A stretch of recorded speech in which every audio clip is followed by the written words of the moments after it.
Ce sont les Sherlock Holmes du patrimoine. En 6 ans, ils ont accompli un travail d'inventaire de titans, riche et passionnant, pour retracer l'histoire de l'estuaire.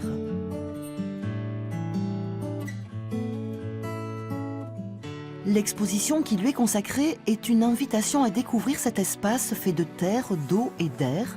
On y entre à travers ces grands ensembles paysagers. Ce sont des paysages naturels, mais ce sont aussi et surtout, je dirais, des paysages qui ont été façonnés par l'homme depuis des générations et des générations.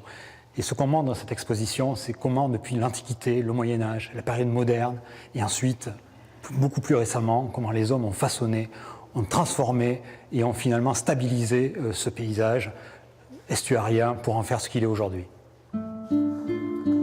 C'est cette histoire qui nous est racontée. Si on se laisse embarquer le long de ces belles travées, on y découvre, entre photographies et documents d'archives, les relations qui au fil du temps s'y sont tissées et la façon dont elles ont imprégné le territoire. Que ce soit en le maîtrisant, en le parcourant, en l'exploitant ou tout simplement en le vivant. Ce qui m'a marqué, c'est une redécouverte vraiment plus au cœur de ce territoire, de sa richesse patrimoniale qu'on ne soupçonnait pas à certains endroits, même si on a en tête toujours les éléments phares et marquants, Château Margaux pour ne citer que celui-ci. Voilà, on a vraiment parfois le bâti plus modeste à révéler quelque chose d'assez fort et c'est de ça que je garde, c'est cette redécouverte assez impressionnante et intéressante. Oui. De toutes les archives privées, départementales, nationales ou issues du service historique de la Défense, il est un prêt qui fait la fierté de ces chercheurs.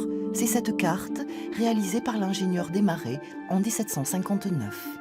C'est la première carte connue qui donne une vue complète d'ensemble de l'estuaire. Mais ce qu'elle donne à voir, c'est déjà le tracé et la forme du chapelet des îles tel qu'il se présente au milieu du XVIIIe siècle.